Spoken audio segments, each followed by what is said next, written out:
अस्सलामुअलैकुम, कैसे हैं आप सब बच्चों। आप जानते हैं कि आज हम उर्दू में क्या पढ़ेंगे। हमारा आज का उन्वान है लिखिए, मिलाइए और रंग भरिए, जो हम अपनी उर्दू की किताब कलियाँ के सफ़ा नंबर 29 और 30 पे मुकम्मल करेंगे। हमारी उर्दू की किताब सफ़ा नंबर 29 पे है लिखिए, मिलाइए और रंग भरिए। आपको यहाँ पे किसका ख़ानदान नज़र आ रहा है।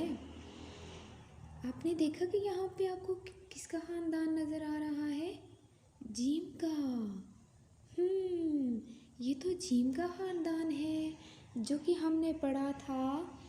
तो जीम के ख़ानदान में यहाँ पे सबसे पहले क्या बना है। जीम। जीम जग। जग के अंदर ज़रा ढूंढे जीम किधर है। रेड डॉट से आपने स्टार्ट करना है, तो वहाँ से आपने राइट साइड पे जाना है और जीम का पेट बनाना है। जग के अंदर क्या बन जाएगा, जीम। उसके बाद आपने बनाना है चे। चे आप कैसे बनाएंगे, रेड डॉट से आपने स्टार्ट करना है, राइट साइड पे जाना है और फिर आपने चे का पेट बना देना है। पेट के अंदर आपने 3 डॉट्स लगाने हैं। चेचा चिड़िया। उसके बाद है हे। हे भी आपने ऐसे ही बनाना है जैसे कि आपने जीम और चे बनाया, लेकिन हे खाली होगा।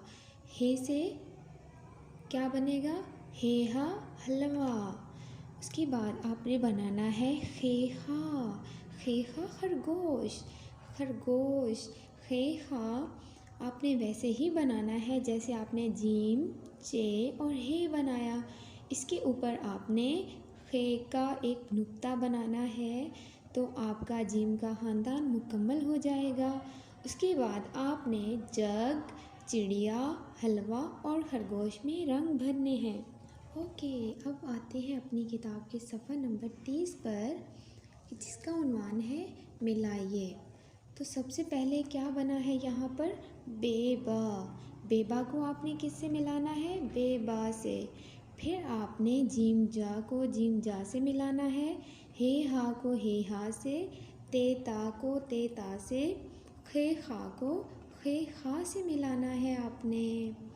तो और आपने इसके अलावा क्या करना है कि बे की राइटिंग करनी है। जीम, हे, खे, इन सब को आपने लिखना भी है और इन सबको मैच करना है, तो आपका सफ़ा नंबर 29 और 30 मुकम्मल हो जाएगा। ओके बच्चों, अपना बहुत सारा ख्याल रखिएगा। अल्लाह हाफ़िज़।